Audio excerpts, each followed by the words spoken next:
Hello everybody, Talonhawk here, and you have found the video for Blizzcon 2015 Heroes of the Storm announcements. And there were a ton of announcements, and I am just unbelievably excited. I am just can't wait for any and all of this stuff to come out as soon as possible. It is going to be, for any of you Heroes of the Storm fans, it's just going to be all great, all fabulous. A lot of stuff that we've been asking for a long time is going to happen. So let's just jump right into it. A lot of this stuff I'm talking about, this is a pre-note. I'm going to have links in the description below where you can find direct links for some cinematics and other reveals. So make sure you check down there if you want to see some stuff that you haven't maybe seen. That'll be down in the description. But anyhow, first thing I want to talk about is one of the new formats that's coming to Heroes of the Storm, which is called the Arena. The Arena is going to be a quick game match system, sort of, to where you can go into like a 5 to 7 minute game, I think is what they said there was their ideal time for one of these to take.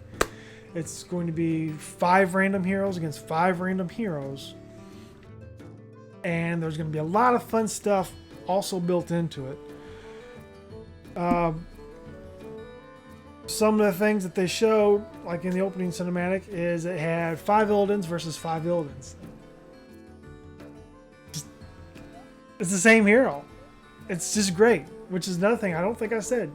In this randomness, you can have multiple heroes, multiple of the same heroes. So this is going to bring all kinds of new levels of just OPness that we've never even imagined that you could do. I'll go quickly a little bit on how it's going to work. What it is the way they announced it is you'll go in, you'll select the arena, and then you will select a role you want to play, say an assassin, support, warrior, specialist, whatever. Once each person selects their role, you'll get a random list of 3 heroes to pick from. Everybody will. And then you can go through your team and you can kind of select your team comp on all these 3 random choice heroes that you can choose. So another one of the things with like the fun part with the 5 Ildens versus 5 Ildens, I actually saw the screen for that. And what happens is like all your selections is just Ilden. So they force you into those sometimes. And I think that's going to be one of the really fun aspects. Some things will be banned though. They talked about, they've done a lot of play testing with this themselves. And things like 5 Johannas against 5 Johannas. It's not going to happen. They play tested it themselves. Matches went for like 20 to 30 minutes. And nobody even hardly took any damage yet. So they want to make sure they can make comps that can finish this map in a reasonable amount of time. Like I said, 7 minutes seems like what they were focusing on. They're going to be like much smaller maps than what we have, and even when you look at the Grave Golem map. But it's going to be really good. Oh, also I will say on the arena, there won't be a talent system. The only thing that you do when you get a hero is you pick which heroic you want. They all kind of start at level 10, and everybody's on the same slate, so you don't have to worry about building either. So you're going to have like just your base heroes with whatever heroic ability you selected, 5v5. The second thing I want to talk about is the new map that's coming out, which is the Towers of Doom. Now this map is like no other that is out on Heroes of the Storm right now, and it is great. Basically what it is that you cannot directly attack your opponent's core. If you try, you're going to like instantly die to these turrets. They're going to zap you down before you can even get through this wall. I don't even think you can get through the wall either. Unless somebody can find a glitch someplace, maybe. I don't know.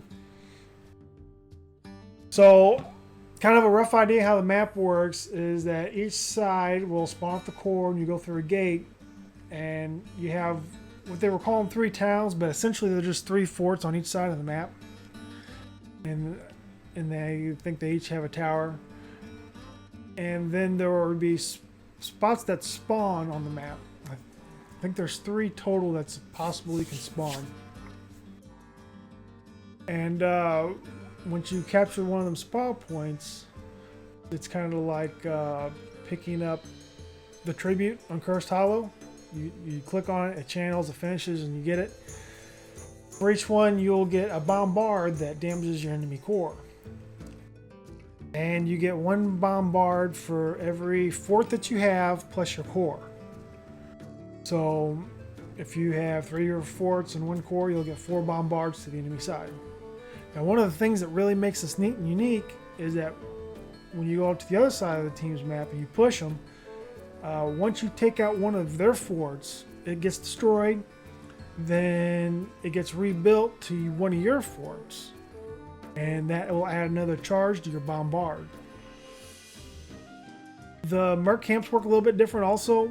The merc camps on the map, when you capture them, they'll push the lane a little bit, and then whoever's left, when they go into the enemy fort side, they like kamikaze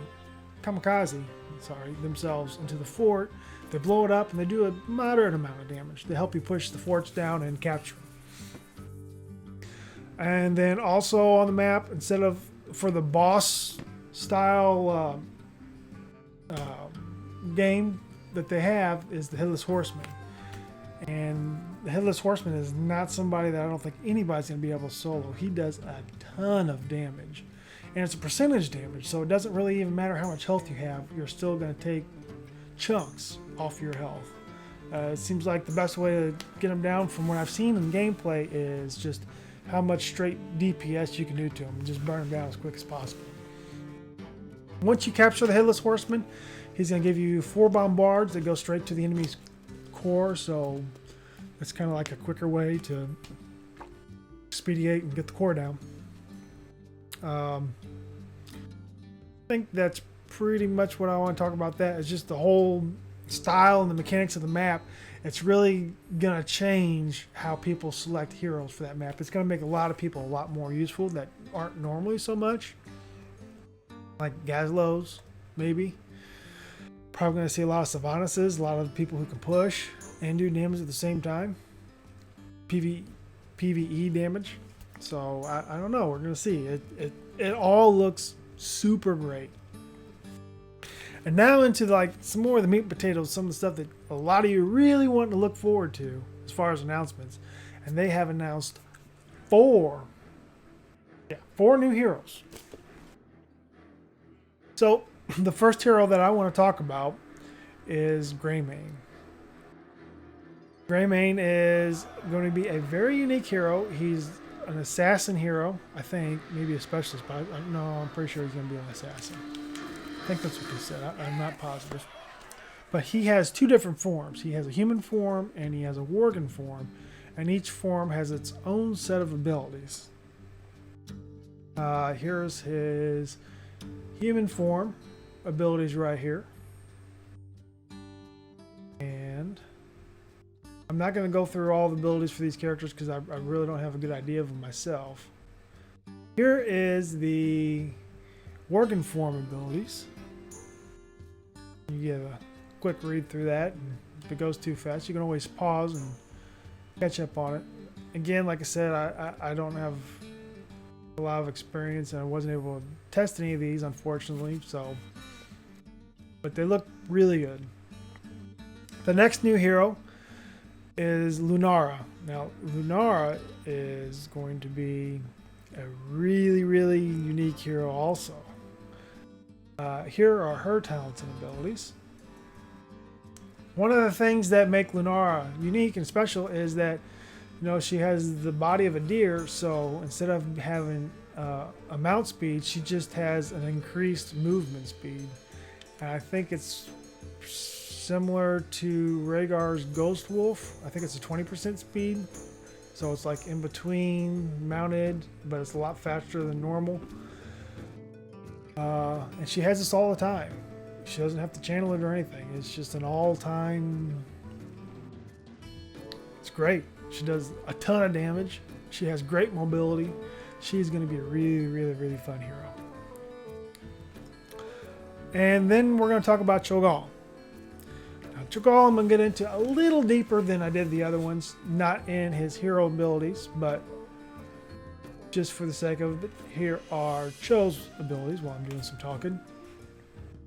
Chogall is going to be unique as it's going to take 2 players to operate one body. That is what really is going to set Chogall apart from anybody else. And here is Gall's talents and abilities. So I'm going to get into some of the mechanics on Chogall, just on how it's going to work as far as hero selections, Hero League play, and stuff like that. How Chogall is going to work. Well, let's see here. Yeah, how Chogall is going to work is that 2 people have to select him. So if you're in a quick match and I was Chogall and I collect Chogall, for me to actually hit him, somebody else is going to have to hit Gall. Or if I hit Gall, somebody else is going to have to get Cho. Now when it comes to the movement of Chogall, it's going to be whoever has Cho, which is like the warrior side, the tanky side of Chogall, is going to do all the movement. He gets to decide where to go, what you do, and Gall is going to kind of be along for the ride, and he's going to be the assassin of Chogall. He's going to be the one that really dishes out all the damage. I think Gall has a dash that he can add into it, but beyond that, he doesn't have any movement speed capabilities. One of the things that was discussed is like, well, what happens if one person DCs? What's going to go on there? And unfortunately, they said what's going to happen is the AI is going to take over. You know, if Cho's the one that DCs, kind of really sucks for the other person. Hopefully they come back. They're going to try to maybe make the pings be more responsive to where the AI wants to take you, but it's not a whole lot you want to do. Now, if Gall DCs, it's actually not that bad because the AI is really good at hitting skill shots. So, especially in the quick match scene, that could actually just be a benefit. In all honesty. Another thing that's really going to set Chogall off. Well, first before I get to that, let's talk about Hero League. So, in Hero League, one thing they're going to do is they're going to add a ban system, which is really, really going to be nice. So just in case I forget to talk about that later, I want to talk about now Chogall. But when it comes to picking Chogall, you know, you get the 1 pick, and then you get 2 picks, and then you get 2 picks, or you get, 2 picks, your 2 picks, and your 1 pick. Chogall, if you want to play him, has to be in one of the 2 pick slots. And what happens is one person hits Cho or one person hits Gall, and the other person has to hit Cho or Gall and have both selected. And when one person finalizes it, it finalizes it for both people. So it has to be done in one of the 2 picks, and this is going to be how it's going to work, at least in one of the earlier iterations of the Hero League. Okay, one of the things that's going to set him apart different, like I was getting ready to say, is that you cannot get Chogall by real money or in-game gold. He's not going to be in the shop. So what's going to happen is everybody who went to BlizzCon or bought a virtual ticket is going to get Chogall for free, which I am so glad I bought a ticket. Also, there will be a few select lucky people in Battle.net that they're going to give Chogall to. So what does that mean for the rest of the people? Well, once Chogall's released, which he is going to be released this month, by the way. They didn't say when, but I think it's going to be pretty soon. It seemed like from everything I've seen gameplay-wise, it seems like he's ready, so I would be prepared. But how you're going to get him if you don't have him? So I get Chogall, and if I go into a match, it doesn't matter what kind of match, and I pick Chogall, someone who doesn't have him will be able to pick the other head. Or maybe I have to pick Cho and somebody else can pick Gall. I'm not sure how that works. But they'll be able to select it off my selection even if you don't have it. Once you do this twice, you will now get that character for free. So they also talked about if you spread the Chogall virus, I think 2 or 3 times or 4 times or something like that, you're going to get a pretty good amount of in-game gold. I think it's like 2,500 or something like that. So it's going to be really incentivized to try to get Chogall to as many people as you possibly can. And as for me myself, just as a quick little insert, I live stream at least every Friday at 7:30 Central Time. So Chogall comes out, I'm going to be there, and anybody who wants to get him, you come over to twitch.tv Talonhawk_gaming. I'll put a link in the description below. And anybody who wants them will queue up. I'll get you your Chogall, and we'll just have fun times and play games. And I'll get Chogall out to as many people as possible. In fact, when he first comes out, I'm probably going to be on there more times than that. It's just that is definitely one time where you for sure can catch me on Twitch. And I'm on there frequently during the weekends. Not so much during the week, but I will be on the release of Chogall. So, for the last hero, yes, there's one more. You might think Chogall counted for 2, but no, I was counting him as 1. Tracer is coming to Heroes of the Storm. And this is what I'm really so excited about. I don't know why. I'm just as giddy as a kid can be. So if you pre-buy Overwatch with the Origins package or the Collector's Edition, you will get Tracer for free. Well, I guess not for free. You paid for it. Now, she's still in early development, and right now they're just working on the modeling of Tracer. So we don't know really what her abilities or anything's going to be like, because they've not even been made yet, as far as we know. And there wasn't anything they could really say on it. But if you want Tracer, save up, pre-order for Overwatch. It's not something that's going to be coming really soon, I can say that for sure. But maybe by the end of the year, we might get her, I would expect. Hopefully. So, a couple other things that I know of. Since we're on the new hero announcements, I know for a fact that there was a Q&A. And one of the things somebody asked is, when are we going to get a Warlock, maybe like Gul'dan or something? And their response was, we are working on him right now. So Gul'dan's going to become the Heroes of the Storm. They said it usually takes 13 weeks or so for them to get a character done, and that's if everything mostly goes right. Can take a little bit longer. But if I was to speculate, I would say it's probably going to be something that comes inclusive in the World of Warcraft new expansion that's going to be coming out. If I was to guess, if I was a betting man, knowing how Blizzard works. So that's something I would be expecting coming up along the lines too. There were some cinematics where there was a couple new skins leaked. It looked like one of them was for Sylvanas or Tyrande that I saw. I didn't really quite know what it was. They did tell us one of them for sure, though, that I know, and that is Crimson Count Arthas. And I know when he transforms into his mount form, he turns into a bat. So that's going to be one of the new skins that are coming out. And speaking of turning into a bat as a mount, Chogall picks his mount up and carries it on his shoulder. So that's pretty nice bit of fun in there. That's something that I liked. I want to talk about a couple more things on Hero League. They're wanting to implement a Grandmaster system at some time. This isn't going to be something that's immediate, but I think it's going to be something that they want to do soon, because they realize that on the rank ones, if you take the best rank one in the world and the weakest rank one in the world, there's like a huge level of difference in their ability playstyle on how good they are.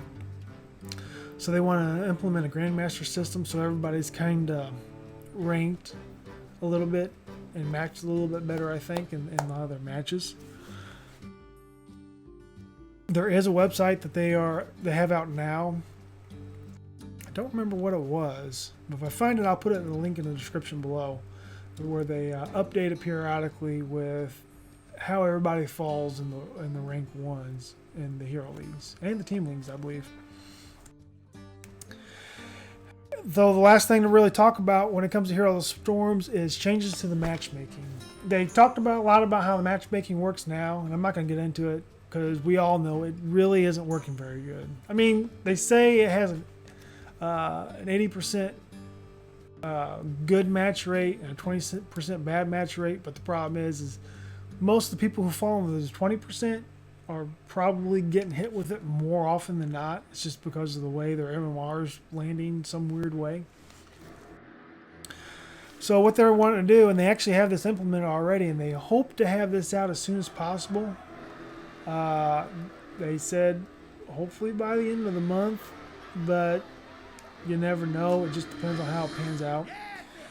What it's going to do, instead of having this big confusing matchmaking thing, it's going to put everybody into a queue.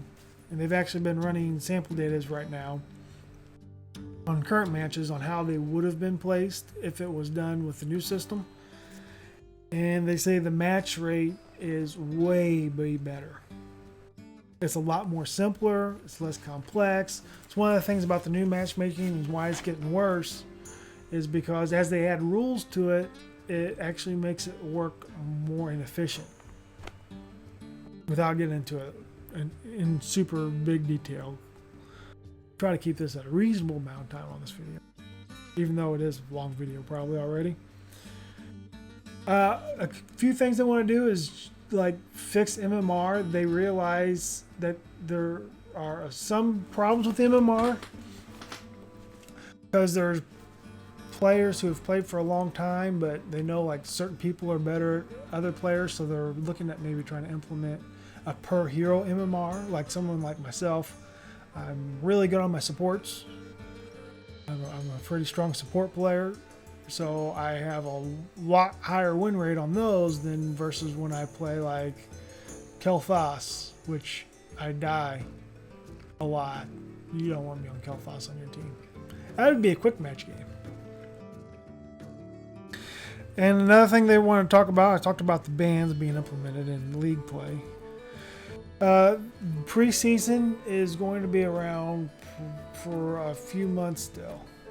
They say until they fix the MMR and they like it, not the MMR, the matchmaking, and like it, and it's working better, they're not going to do an actual season on Hero Leagues, because if people ain't getting matched right, they don't feel it's very fair to have a ranking system like that. And I pretty much agree with that, actually. So for the Heroes of the Storm, I believe I have covered everything. I cannot think of anything else that was leaked or released. No. So if you enjoyed this, I have content on the rest of the games. They're going to be coming out as soon as possible. You can click on the links above. The one for this video will obviously be disabled, but if you want to check out some of the other games and their BlizzCon 2015 announcements and everything that I've picked up on it, feel free, click on it, like it, and watch it. And on this video, if you liked it, hit the like button, subscribe, leave a comment in the comment section below. Tell me if you've watched BlizzCon or went to BlizzCon, what your experience was like, or what you're most excited about and all the new upcoming released content that has come out of BlizzCon. And so until next time, I wish you all the best.